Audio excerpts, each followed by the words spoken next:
Right now you are sitting somewhere safe. There is a roof above your head. Food is probably within 30 feet of you. No predator is stalking you. By every objective measure, you are completely fine, so why doesn't your brain believe that? The real answer is far stranger than you think. Your brain is not a modern machine. It is an ancient one running inside a modern world. The part of your brain that decides whether you are safe or in danger, whether you are loved or abandoned, that part has not meaningfully changed in 200,000 years. It was built for a world that no longer exists, and it has absolutely no idea. The world changed. Your brain didn't. For most of human history, your ancestors lived in small nomadic bands of 30 to 150 people. Everyone you knew you had known your whole life. The rules were simple. Find food, avoid danger, stay in the group. Do those three things and you survived. That was the entire operating system your brain was optimized to run. Now look at what you are asking it to run today. You wake up and immediately check a glowing rectangle for approval from strangers. You sit under artificial light performing abstract tasks for 8 hours. You are surrounded by more humans in a single city block than your ancestors would have encountered in a lifetime. And your brain is trying to make sense of all of it using software written for a world of campfires and open plains. Anthropologist Robin Dunbar found that the human brain can only maintain genuine relationships with about 150 people at a time. That was the maximum size of a functional tribe.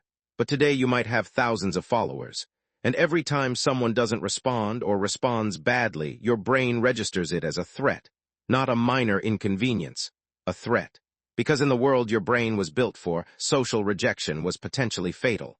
If the group turned against you, you died alone. Your brain never got the memo that the savannah is gone.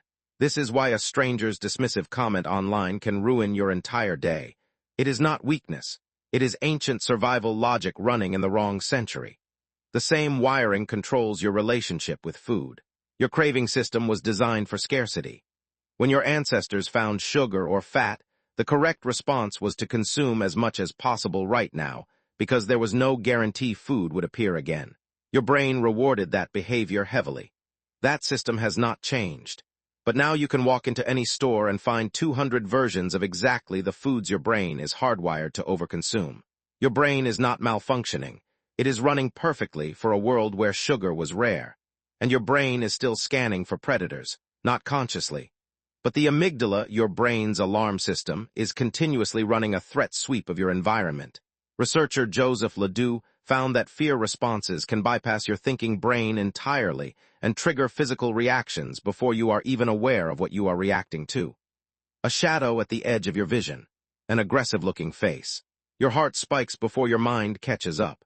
Today, that same system fires when your boss sends an email that just says, "Can we talk?" Your amygdala does not distinguish between a lion in the grass and an ambiguous text message. It treats uncertainty as danger. It always has. This is why you cannot think your way calm. The alarm is not coming from your rational brain.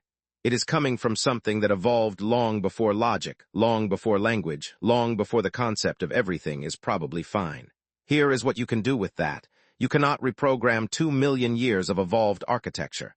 But you can learn to recognize when the ancient machinery is running the show.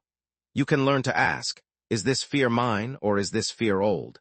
Is this shame protecting me from something real, or is it a survival signal from a world that no longer exists? That question does not make the feeling disappear, but it changes your relationship to it.